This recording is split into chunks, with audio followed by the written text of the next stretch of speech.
Actress Gwyneth Paltrow took to the stand last week to testify in a lawsuit brought against her over a 2016 ski accident. Now, 76-year-old Terry Sanderson is seeking $300,000 in damages after he claims he suffered a brain injury and broke 4 of his ribs while colliding with Paltrow on the ski slopes. Paltrow is countersuing him for just $1. Both say the other is at fault for the accident.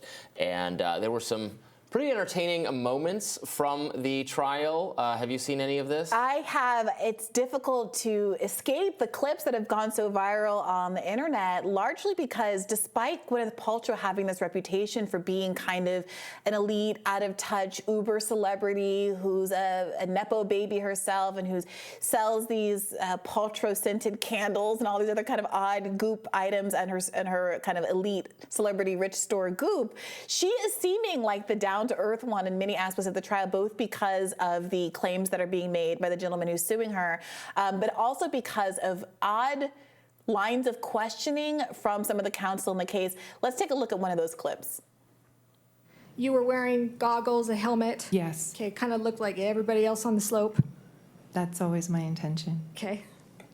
Probably had a better ski outfit, though, I bet. I still have the same one. May I ask how tall you are? I'm just under 5'10". Okay. I am so jealous. I think I'm shrinking, though. You and me both. I have to wear 4-inch heels just to make it to 5'5". Well, so. they're very nice. Well, thank you. And you're not trained in accident reconstruction. Me? Yeah. No. Neither am I. I was yelling at him. Pretty loud. Pretty forceful. I was pretty upset. Right? You're Yeah. small but mighty. Actually, you're not that small. Okay, and I'm a... So people, it sounds like that attorney there is kind of fangirling over a celebrity. Now, that was just some of it, though. Eventually, she got to some more pointed questions. To be clear, that's not Gwyneth Paltrow's attorney. No, that's the opponent's attorney. So I'm sure if people just watch that, they go, well, he's not being represented competently. The person representing the guy who's suing Paltrow seems to be on her side. But this can be a tactic. You know, she's buttering her up a little bit, seeming like a friendly, reasonable person, trying to make it seem to the jury like she likes Gwyneth Paltrow, so then maybe they'll take the criticism that comes later a lot more seriously. So it's not as crazy as but here's the problem.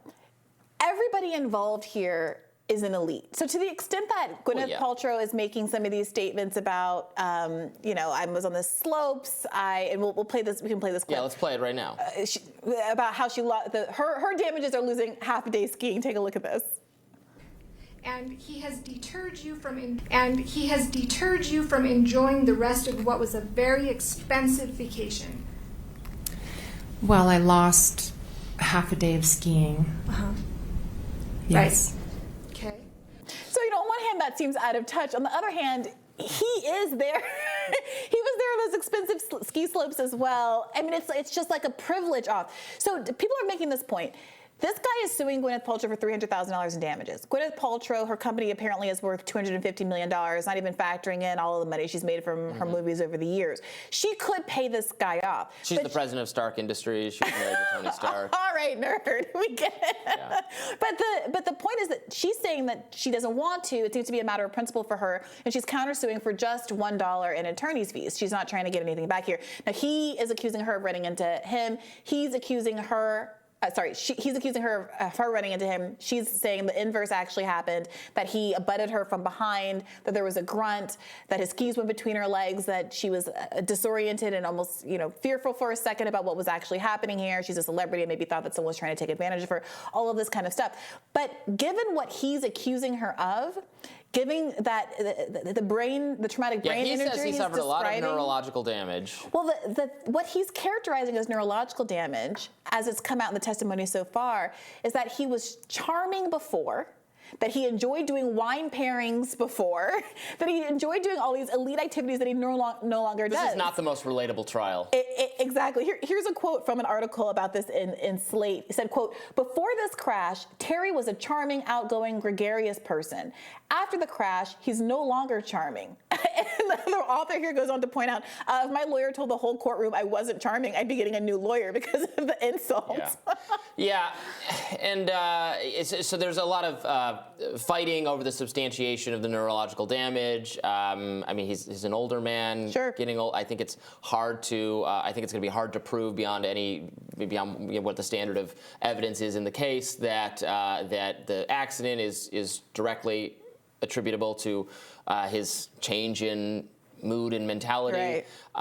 I also kind of feel this way. Look, I've actually never been skiing, but it sounds like a kind of an activity with some threshold of danger involved. Oh, yes. And like, if you decide to do that, I don't know that this is consistent necessarily with what the law says, but I think you kind of take on, or should, in some sense, take on some risk if you're doing it. It's kind of dangerous. Yeah, look, things happen on the slopes. Yeah. And I've only skied a few times in my life, but the last time I skied, on my last pass down, it was an icy day, and I passed 2 people being taken down the slopes on those stretchers. And I said to myself, well, this is a sign that I should not go back up again. Like, these are not conditions for a novice like me to be skiing it. And I'm not a thrill seeker at all. I save my thrills for the Dungeons and Dragons table. Okay, all right, Robbie. But look, some of the allegations that have been made are about whether or not, there's like slope awareness, whether or not, did you call out to the person? Did you act recklessly? There's protocols for how you're supposed to behave, apparently, and there's been some back and forth about whether or not people behaved appropriately. But I think that you're right. Ultimately, it seems like these kind of things happen. It would be very difficult to prove that Paltrow was acting so recklessly that a collision on the slopes makes her liable for what seems to be at this point some very ambiguous and difficult to prove damages. It's also the case that her kids are going to be on the trial on the stand apparently next week. They're just teenagers. Her husband and children were all with her on this trip and were witnesses to various degrees of what happened and what happened immediately after the accident. So yeah, I think the the plaintiff is trying to say that maybe the kids distracted Gwyneth or something of that nature, but I will have to see, but yeah, I don't know. It seems like a dangerous kind of thing to do. When I was a kid, there was one summer where we were in a frozen lake up northern Michigan, and we were staying with friends of my parents who had a snowmobile, and I loved driving the snowmobile across the lake until I crashed it, and then I lost any enjoyment in kind of winter outdoors activities that are even slightly dangerous. If you had crashed into some famous Detroit area celebrity, Aretha Franklin, let's say, maybe you could have gotten a solid $300,000. Yeah, next time, Robbie, aim better. I crashed into a sign. I crashed it directly into a judgment-proof sign. Damn it. More Rising right after this.